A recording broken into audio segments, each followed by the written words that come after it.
this issue of homosexuality is a very serious issue because it is an issue of the human race. So it's not something that you should discuss to be seen, to be what? No, no, no, no. You only talk because you are sure of what you are saying. Otherwise, keep quiet. Don't add to the confusion. There is enough confusion already. Now, when we are discussing the issue of homosexuality,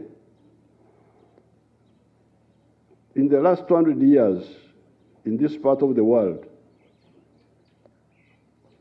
Ankole, Kigezi, Buganda, Bunyoro, Karagwe, Tanzania.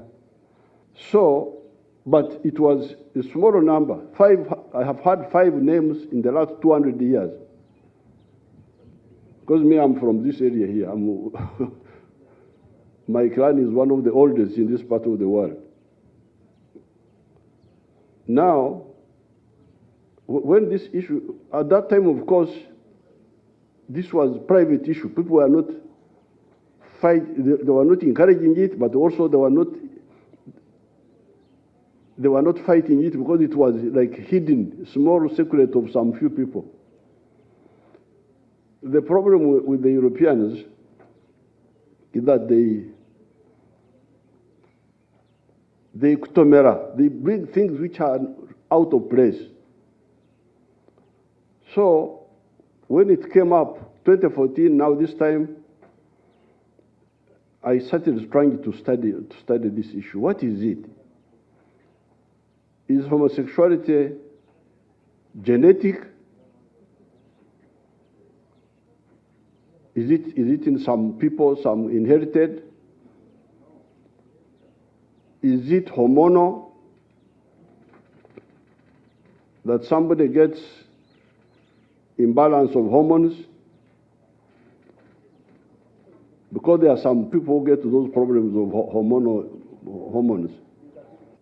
The conclusion was no, this is a psychological disorientation by some people at some stage. It's not genetic, it's not hormonal, it is a psychological disorientation where somebody, because of some experience, hates the people he should love and love the people he should not love.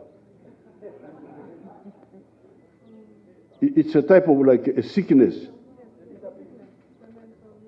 So if that is the case, that suspicion of merely being suspected to be cannot be criminalized, cannot and should not be criminalized, because he is like a sick person. If somebody is sick, do you criminalize him for that? Now, I'm glad when they went back, apparently they cured this. This was what was cured. The problem is that, yes, you are disoriented. You have got a problem to yourself. Now, don't try to recruit others now. If you try to recruit people into a disorientation, then we go for you. We punish you. That's number one. But secondly, if you violently grab some children and you rape them and so on, we kill you. And that one I totally support and I will support.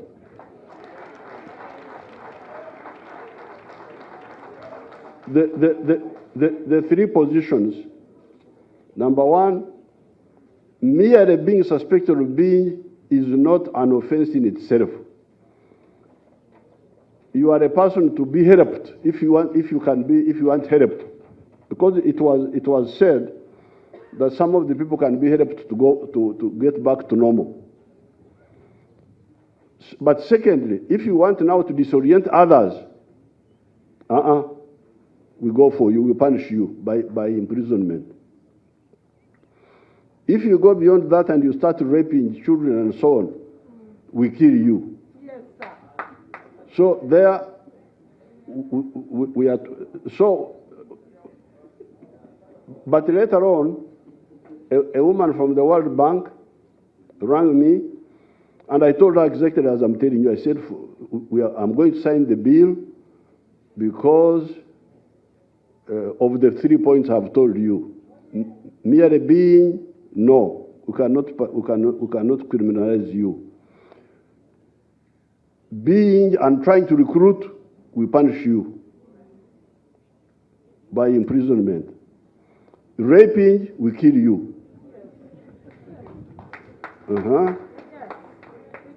So, but then the woman of the World Bank told me two other points, which although I've signed the bill, I would like us to look at it also ourselves, because I don't want to be on the side of wrong.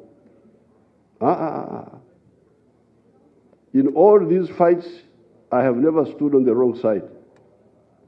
Never. That's the line of the NRM. We never have two languages.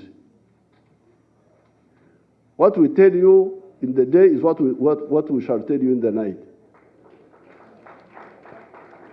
So therefore, the woman of the world, so therefore the signing is finished, nobody will move us. But the woman from the World Bank told me two issues for which I was going to return the bill again. Issue number one is requiring employers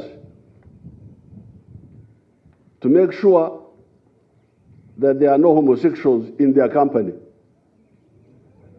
Something like that. Something like you must ensure that the employers what.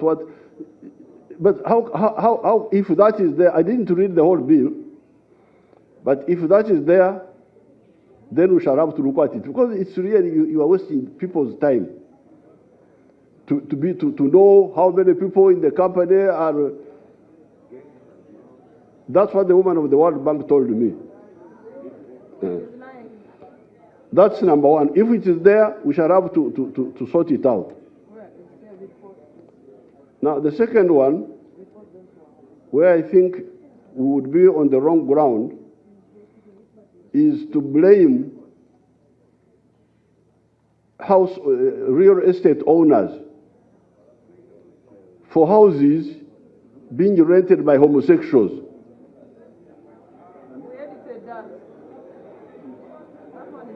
If that is there, then we should sort it out. We don't have time to go into that now, but we shall have time for that.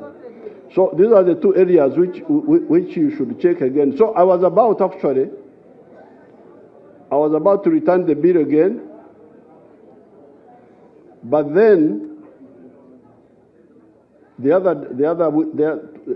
end of last week, I was going through my papers, and I saw the letter from the Attorney General telling me that the issues I had raised with the whips had all been resolved, that I should now sign the bill, and I signed it.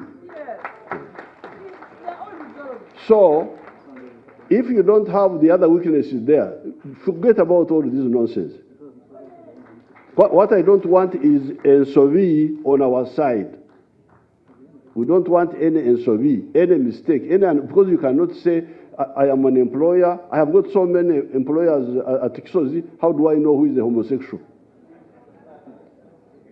And if I own a house, if I'm renting houses, how can I go to check the tenants who is homosexual and who is not homosexual? So please, otherwise, if we are sure that, because these are the only two weaknesses that I had, if they are there. But otherwise, we shall move. If they cut aid, we shall sit down and discipline our expenditure,